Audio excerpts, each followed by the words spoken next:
In this video, I'm going to review the Hoyt Formula Xi as well as the Formula Velos Limbs, and I'm going to shoot them with my Olympic Recurve setup and put this bow through the ringers just like I did their Exceed riser and their Velos Limbs in the ILF format.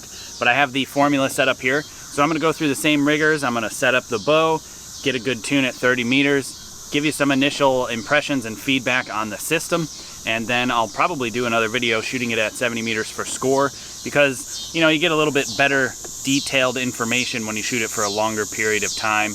And I'm excited to put this to the test, because it's been quite some time since I've put my hands on a Formula setup. So let's get to it.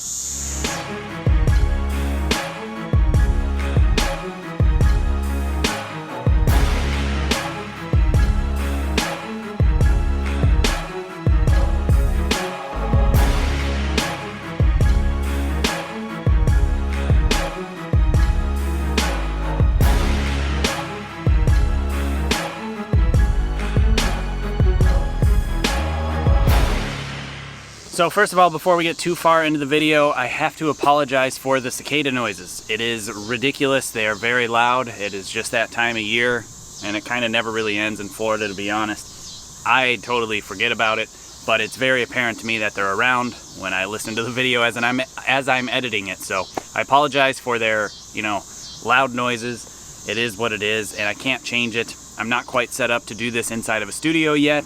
That will be coming eventually.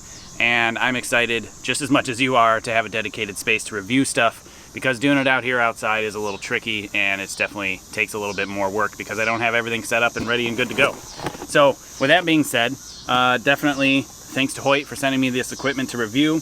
Although they did send me this equipment, they gave me permission to be 100% completely honest. I am not sponsored by anybody, and I'll give my honest, true feedback in this video, just like every other review video I've done in the past. In the limb box, it's pretty standard as usual. Some manual, keychain, and a sticker from Hoyt. And it comes with limb sleeves, as do pretty much all bows these days. It's got some packaging. We're not in California, so we don't have to worry about that. These are the gloss limbs. These are not the matte ones. I've been shooting the matte ones as an ILF version on my on the Exceed that I have. But the gloss ones do look quite nice. I like that the hardware is either hard anodized or something along those lines, because it's black. It's not silver on the ends. It actually looks really, really sharp. The dovetail is still probably made of stainless, something like that. But these are 42-pound longs, and I'll be shooting it on a 25-inch Formula Xi riser here today. As far as the actual finish is concerned on these limbs, they look pretty good. The clear coat on these limbs are always nice and shiny when they come out of the packaging, and it always looks quite good to the eye at first. Pretty even everywhere.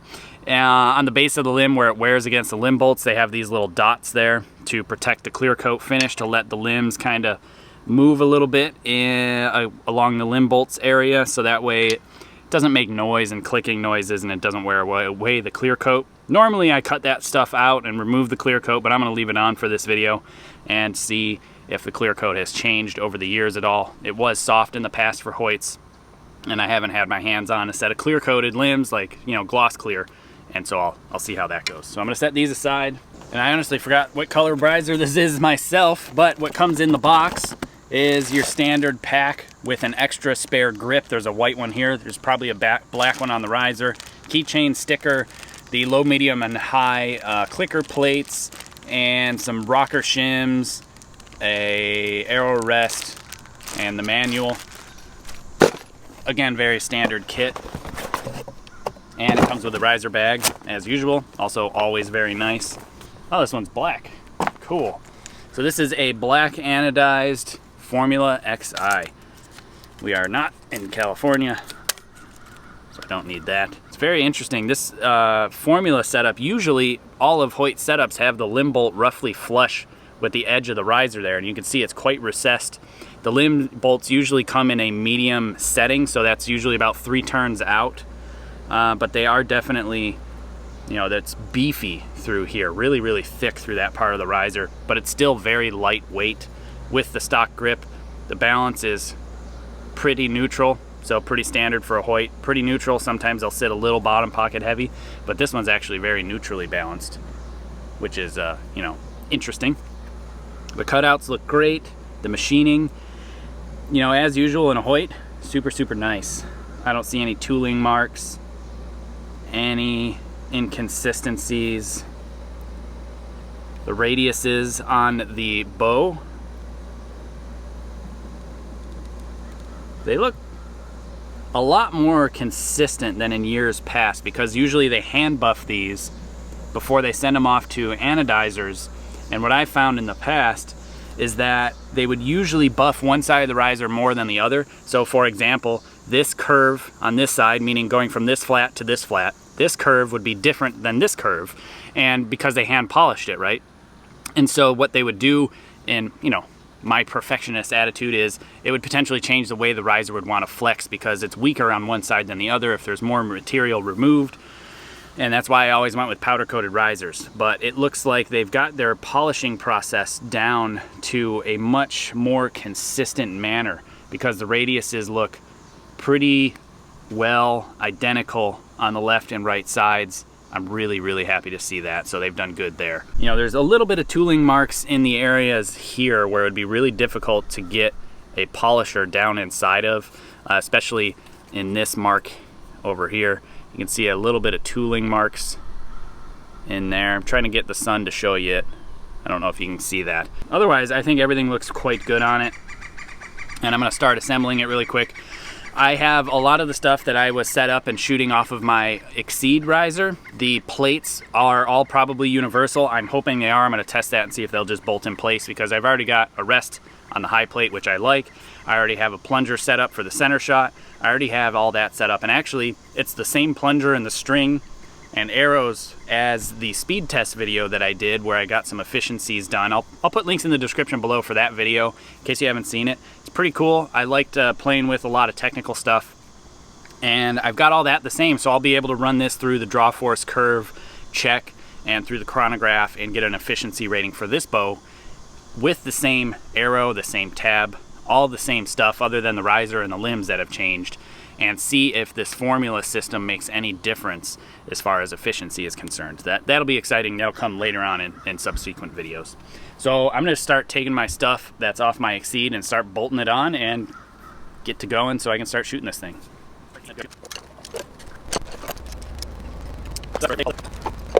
And then this is my clicker plate assembly with an arrow rest on it already from that Exceed, and it does look like just drops right in place and fits exactly how it did on the other bow. So that saves me a lot of setup time and adjustments. Hopefully the knocking point will be the same. It should be, I would guess. The geometry is probably the same. Center shot should probably be the same too. So this will just speed everything up, and I'm glad. Now before I put my stabilizer system on, I'm gonna get a straight stabilizer and put some biter blocks on to make sure this bow is aligned and my center shot's good to go. So I'm not gonna put that all on yet. I am gonna swap the stop grip off because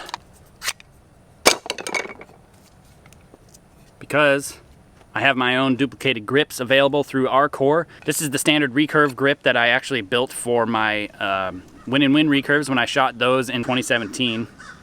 And it's printed on this Hoyt core, so it just drops right in place. And actually all these grips were printed for my pink Exceed, the 27-inch Exceed that I have.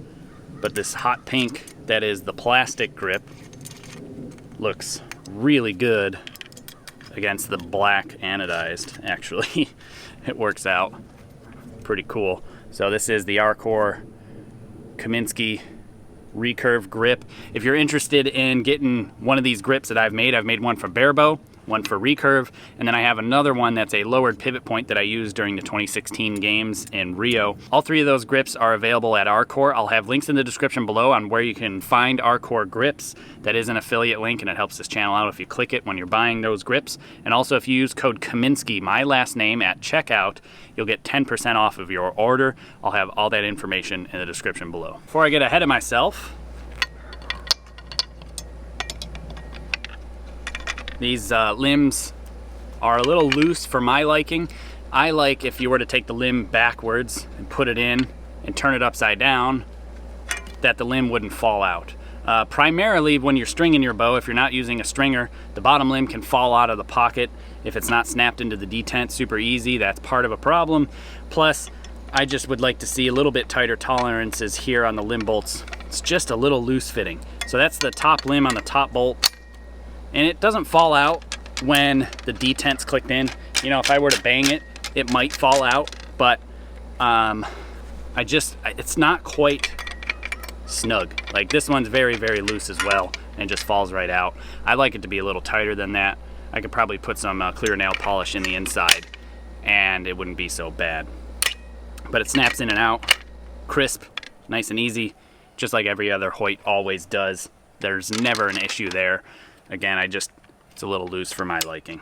Again, this is the string that I used during all the speed testing that I did. Once I get the bow set up at the draw weight, roughly, that I'm going to be tuning it at, I'll get the brace height set the way I like it. These limbs are much easier to string with the gloss instead of the matte finish, because my hand slides on it a lot better. But feels like a Hoyt with some Velos on it, which is a good thing. So I'm gonna go get the biter blocks, stabilizer, and get this thing aligned.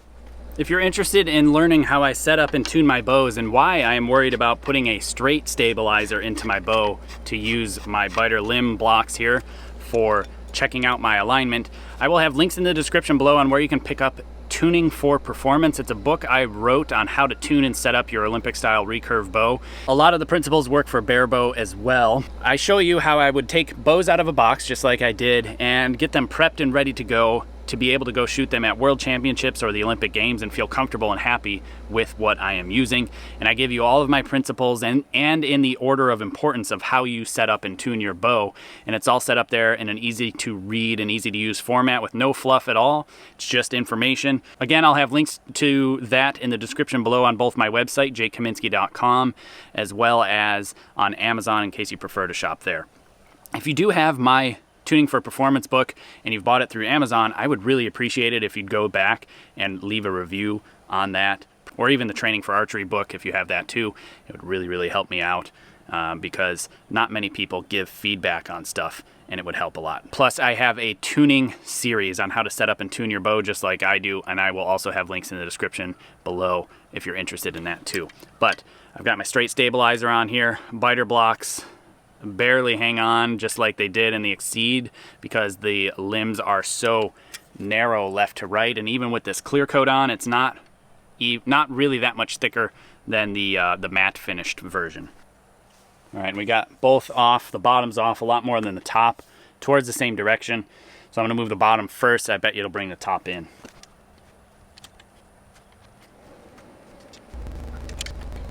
And just like that, in a few minutes time, the bow is aligned because they don't have that shim alignment system anymore. So happy that's gone as it was on the Exceed.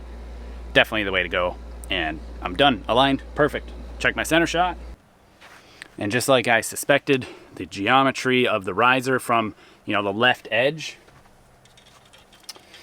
from this edge of the riser to the center line of the bow when the limbs are aligned is the same on this bow, just as it is on the Exceed. So I don't have to adjust the plunger at all. It can stay the same, just like it was in all those speed tests. So this will be a really good, clean testing for comparing the Formula versus the Exceed, the ILF version, and see if efficiency changes or any bow weight needed to tune the arrows change or anything like that. Speed changes, whatever, and this is good stuff that I don't have to change anything. And because of that, the knocking point and all that stuff should be the same, and this bow should be a dream to tune. I'm hoping, because there's a difference in the actual length between the pivot and where the limb bolt is, and on the ILF it's shorter.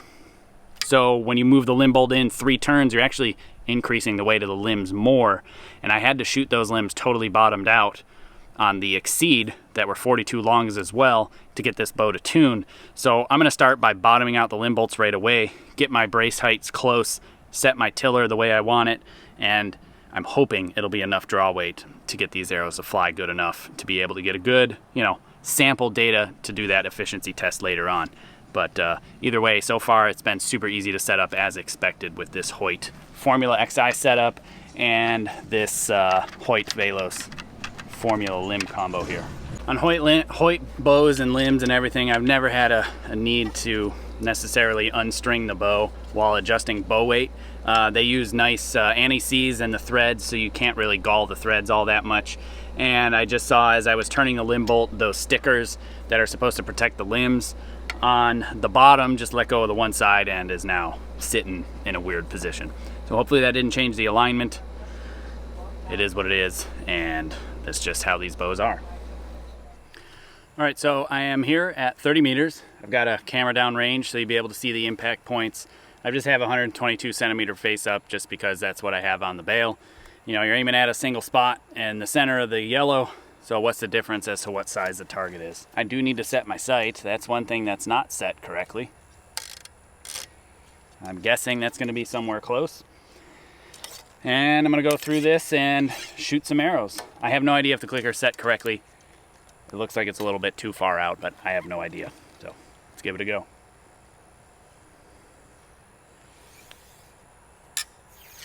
I was correct.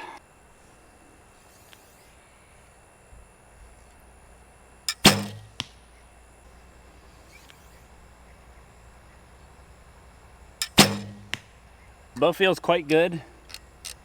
I don't have it dialed in yet, so it's not as clean as the Exceed is, in my opinion. We'll see if I can get there in time. But it definitely feels a little on the potentially smoother / softer side. Don't know yet. The bow weight could be really low. I don't know. So I'm going to keep going.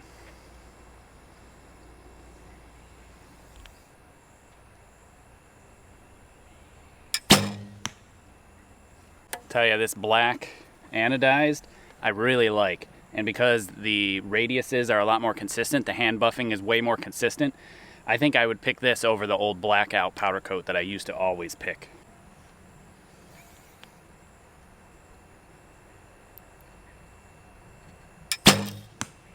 I've been watching all the videos of me shooting, of course, because I've been editing, and I realize I really don't lead with the shoulder.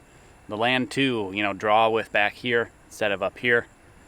So that's what I'm also going to be working on in this video, is trying to work on a couple of form things as well.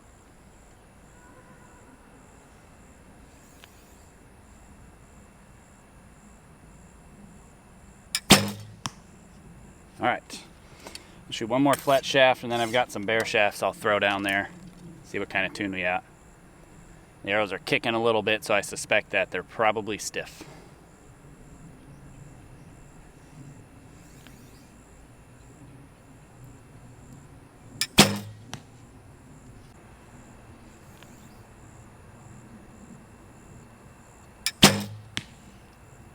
A little stiff, but the knocking point's also off just a smidge.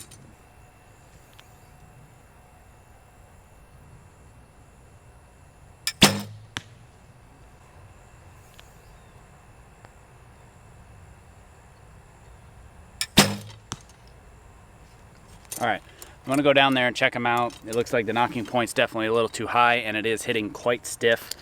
I already have these limb bolts bottomed out, so I think that my suspicion was going to be correct, that these limbs weren't going to be heavy enough for whatever reason. I just have, a difficulty getting enough weight out of these Hoyt setups for whatever reason, because normally I'm shooting my Win and Wins, and they're 42-pound limbs. Same with these. Yes, the Win and Wins are measured at, they're about a ½ inch shorter in draw length, but because the Hoyt's limb bolts have a definitive stop, which I do like, by the way, you just can't go in much past that as far as the weight is concerned. So I'm gonna get the knocking point set correctly and see if there's anything else I can do to get this bow to tune up a little bit better. I don't want to adjust plunger tension and things like that, because this is the setup that I use for the speed test, and I'd like to keep it consistent forever, so that way it never changes. But I don't know. We're gonna see. I'm gonna keep playing with this, and see what happens, because I really would like to get this bow to tune right so I can give it an honest go and some honest feedback at 70 meters. So I cranked the knocking points down a little bit because I have adjustable ones on this string. If you're interested in learning how to tie movable knocking points versus permanent, I'll have links in the description below, plus I'll put a card at the top up there if you wanted to check that out. I already have a video for that.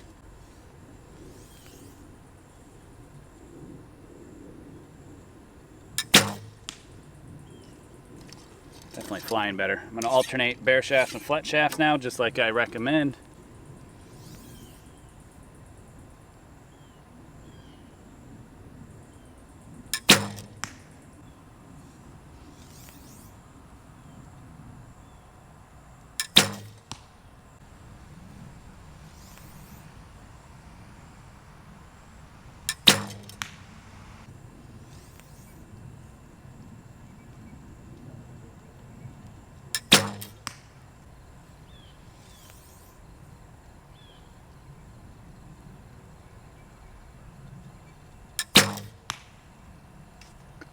All right, I gotta go down and look at them, see how close that is. I'll definitely say that it feels a little bit lighter than the Exceed, and I think the arrow tune looks like it reflects that by about a pound or so. Now, I don't know if that's the actual case or not. I will do some draw force curves to check. I have one little thing that I can do to try to get these to tune, because I don't have any 450s here on hand, because the arrows that I'm shooting right now are 410s. So the way that I could make this work is drop down to 450s, but they're at a different location at the moment. So I'm gonna use these 410s, and what I'm gonna do is something that Jacob Wookie has done in the past, a teammate of mine. And you have some washers. He'd used rubber ones, but you can cut a split in the end like that, and tuck it up underneath in the limb bolt and get a little bit of extra bow weight out of it. I'm gonna see if that'll do enough to bring this into tune, because I've seen it done in the past, and I've done it in the past, and it works just fine. So I'm gonna do that after I get these arrows and see if it'll bring the tune in to the acceptable range. But like I said, it feels a little light, but it does feel smoother, like smoother drawing back, and it feels a little less harsh on release, a little less poppy maybe. Like it doesn't launch as hard. It's a little softer on the delivery, but it doesn't feel as refined, meaning the refined feeling of the Exceed was very dead in the hand feel after the arrow was gone. Very little residual vibration, whereas I'm feeling a little bit more like low frequency, high amplitude limb flutter. And it's a lot more, you know, it's a lot more than my Exceed. And I don't know why. It wasn't like this on the Exceed.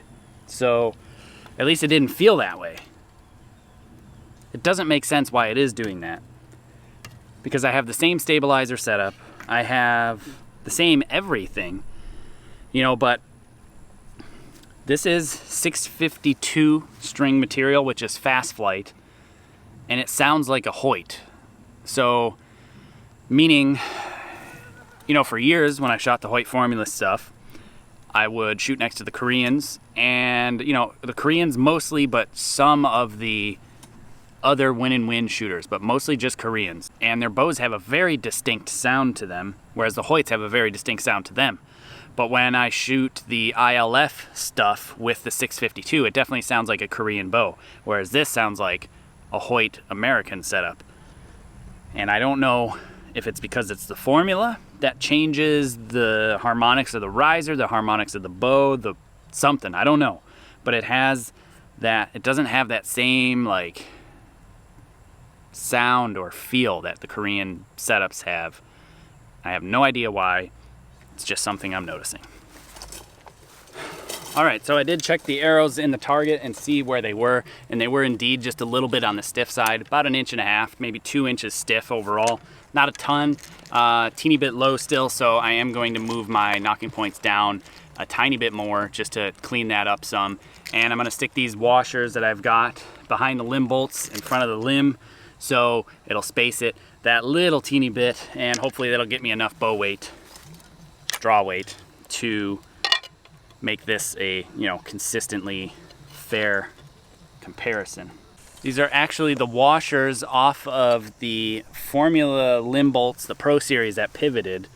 These were the little, I don't know what they are, Teflon washers or something that were used in those. I had a set laying around that I took these off of just for this purpose actually. It goes up in there like that, and then you turn the bow upside down so the washer falls down, and you snap the limb in so it's in the right spot.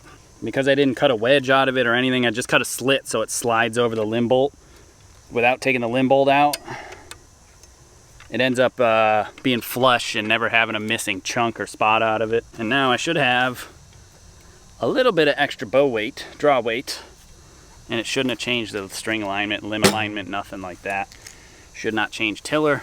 Now this might remove that smooth feeling I was feeling, or easier to draw feeling compared to the Exceed because of the extra bow weight. And I do have the limb rocker set in the performance setting, so it still feels smooth relative even with it in the performance setting.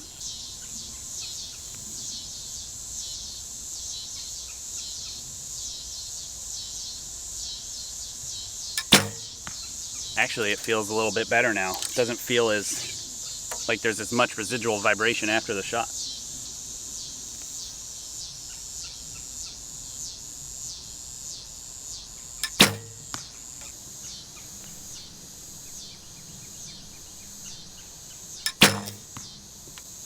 Arrows are hitting higher on the target.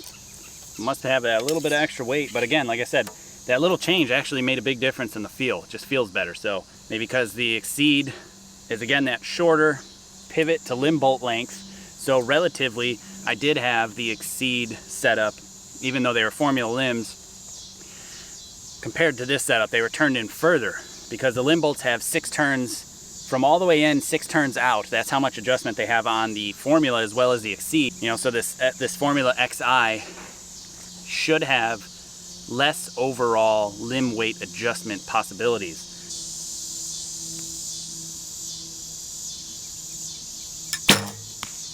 So I think if you take that into consideration, the ILF should be better for beginners who don't know what limb weights they're using, or potentially ones that will be growing and getting stronger. The ILF might be better because you have more of a range of adjustment in your limb weight compared to this in theory. I'll do another video where I test that and see just to make sure, but it should be true according to what I'm thinking about.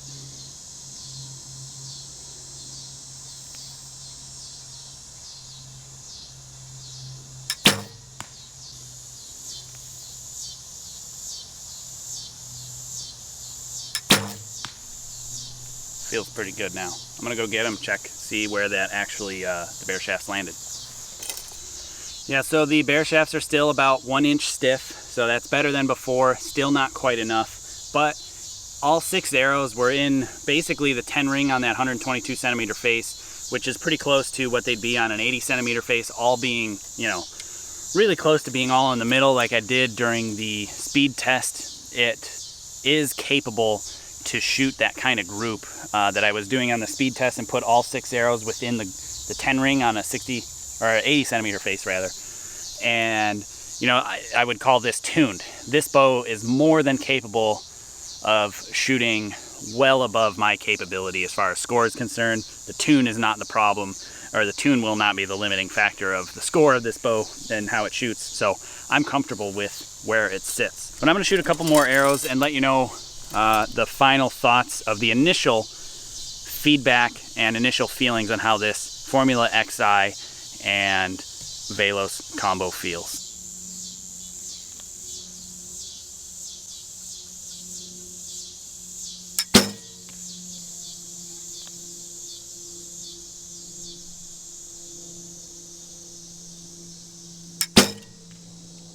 Yeah, I have no idea why, but the bow just feels better with those washers and the limb bolts.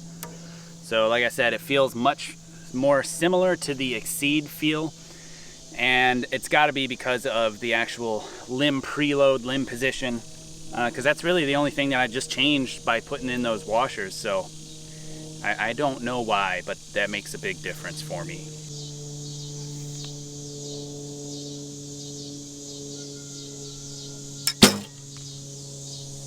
You know, the arrows aren't flying perfect, but it still shoots pretty good groups, at least here at 30 meters. So once I get back to 70 meters and actually give this thing a go, it'll be interesting to see if it still shoots well. I bet it will. I bet it'll still shoot just fine.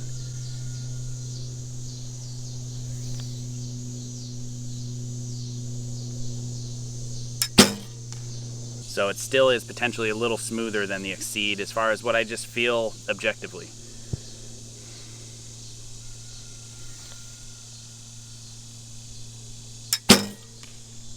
Now it'll be interesting to see if that is reflected at all in a draw force curve.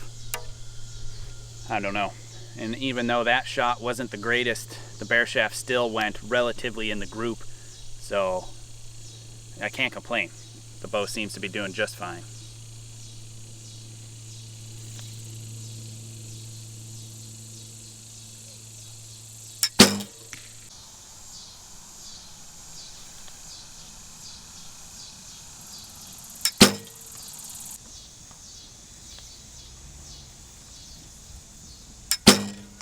On a side note, I'll tell you, focusing more on pulling with the shoulder and not the hand feels better. So glad I spotted that on these videos. Hopefully it'll look better to me on camera too.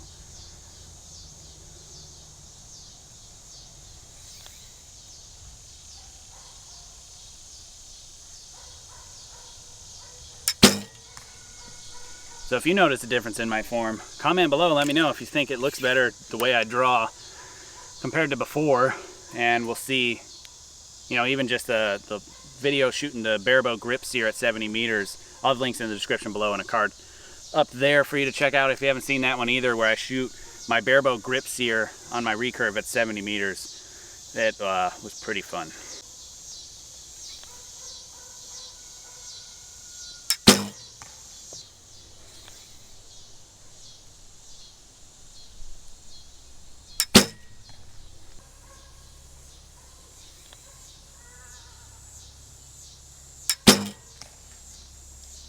Yeah, so overall, I really think that this Formula Xi and Formula Velos combo from Hoyt, it feels really good. This is the nicest looking formula riser that I've seen come out of Hoyt by far. The consistency from left to right of the riser is really, really good. You know, minor machining marks in some very difficult to machine and polish areas, so that's completely understandable. The black overall just looks phenomenal. And, you know, the limb alignment system is a winner. You know, you can move left to right, but you can also adjust. In here, there's a limb rocker pocket adjustment where you can actually rock the limb left and right, and that'll affect the entire straightness, relative straightness of the limb. So the limb draws back perfectly straight and plain. I didn't set it up and check that out, but in my experience, it's rarely needed with the exception of a few things, especially if, you know, your limbs are very worn and it's unevenly worn where clear coat's missing on one side and not the other. The fit and finish of everything is great. The accessories that come in the box is great. It comes with 2 grips, so you can modify one with some putty if you'd like, or you can grab an Arcor grip and throw it on there too. But, you know, you got stuff to play with that comes in the packaging. I really am happy with how easy it was to set up, how quickly I could get it tuned, obviously, because I could just bolt everything on from the Exceed, and that's a winner, and that's a sale point in my opinion. The jig is up as far as whether or not this will work for beginners in my experience because of the limited limb weight adjustment. In theory, I need to test that and actually see if it is true that it does limit and slow down the range of adjustment, because on ILF risers they say you have roughly a 10% limb weight adjustment. So for example, if you're shooting a, well, just for the sake of math, a 20-pound bow At full draw, the limb bolts are in the middle of the adjustment. You should be able to go out 1 pound and in 1 pound, or up 1 pound. So go down to 19 or go up to 21. That would be roughly a 10% range of adjustment. Whereas this formula setup is probably less than that. And I'm guessing that's true based on their 42 pound limbs, just like the 42 Exceeds were. Both bows with the limb bolts bottomed out. The Exceed tuned fine, this tuned a little stiff, so I'm guessing, and it feels a little smoother, which could mean lower draw weights. So that can give you a slightly skewed result. This bow is not really suited for barebow use, only because in the front, there's only this one mount here on the riser. There's not a bottom mount on the riser. There is a back mount here on the bottom and a back mount down here. So you can add weight, but not in the right spot. I wouldn't necessarily use it for a barebow riser unless I had a custom weight setup that, you know, added that weight there. Some people do run into issues on a 25-inch formula with sight window clearance when they start shooting 18 meters, especially if they're using lightweight arrows like they do outside. And if you have a high peep height relative, peep height means the distance from your eye to the nock. So if you're using a big shelf, or you have a really large measurement from your eye to your chin, that can throw that off and have you hitting too high at 18 meters to where you can't see your sight pin. That can be a problem. Seen that happen. I've never had that happen, but I shoot fat arrows indoors for the most part. Again, the finish on the limb looks pretty good. I'm gonna pull out a limb and see if there's any damage at all in the mounting surfaces. And there's absolutely none on this top limb at all. On the bottom limb, 0 markings, 0 damage, but you can see there the dot did shift, just as I said. So it is what it is, and that happens. But I'm going to now go and shoot this at 70 meters and see how the bow actually shoots and feels there. And I'll have a video for that as well, so keep an eye out for that. If you haven't yet, do hit the subscription button and the notification bell, because I'm working on uploading a lot of content, and that genuinely does help this channel out, and I appreciate it very much.